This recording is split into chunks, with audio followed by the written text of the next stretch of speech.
Good day sa inyo class and welcome dito sa ating YouTube channel.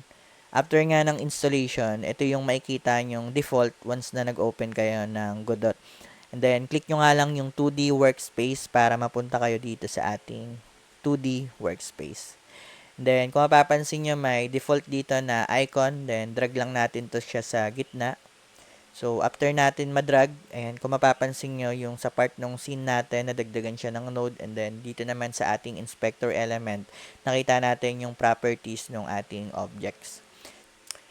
Ayan, kung mapapansin nyo, ang gamit pala nating tool dito ay ang select tool. Then, ayan, pwede natin hatakin yung mga nodes for scalability ng ating objects, no? So, kapag mag-i-stretch nga tayo ng objects, may mga technique tayo para hindi masira yung object. So, hold lang natin yung shift, then, ayan, drag natin siya. So, kung mapapansin nyo, yung objects natin ay, ayan, hindi siya nasira. So, isa pang technique gamit yung select tool, yung pag-rotate, no? So, hold nyo lang yung control, then drag.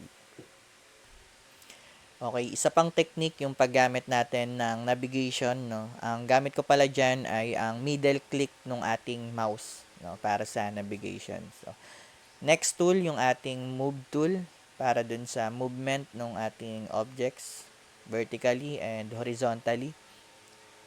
So, next tool, yung ating rotation tool.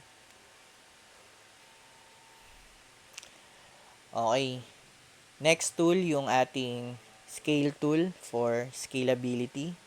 Then, next yung ating pivot rotation, no? Then, next tool yung ating pan tool for navigation. And then, yung ating ruler tool for measurement naman yan ng ating objects. Ayan, pwede mo ring i-measure yung area. At, ayan, yung paggamit ng grid. Ayan, applicable to sa mga gumagamit ng pixel art, no? Then, yung snap tool naman, ayan, para automatic siyang dumidikit dun sa mga naka-intersect na linya. So, para dun yun, yung parang magnet na icon. Okay, next tool yung ating lock, no? Para hindi natin magalaw yung objects. Ayan, para ma-unlock mo siya, no? Kinakailangan mo munang i-click yung icon doon mula sa scene. Then next, no, duplicate tayo ng objects para gumana yung group. No? So, kung mapapansin nyo, once na minove ko yung isa, ayan, lahat ng object ay namumove since, ayan, iisa silang group. So, tanggalin natin yung group. Then, delete muna natin yung isa pang icon na meron tayo. So, ayan, halos lahat ng tool na-explain naman natin.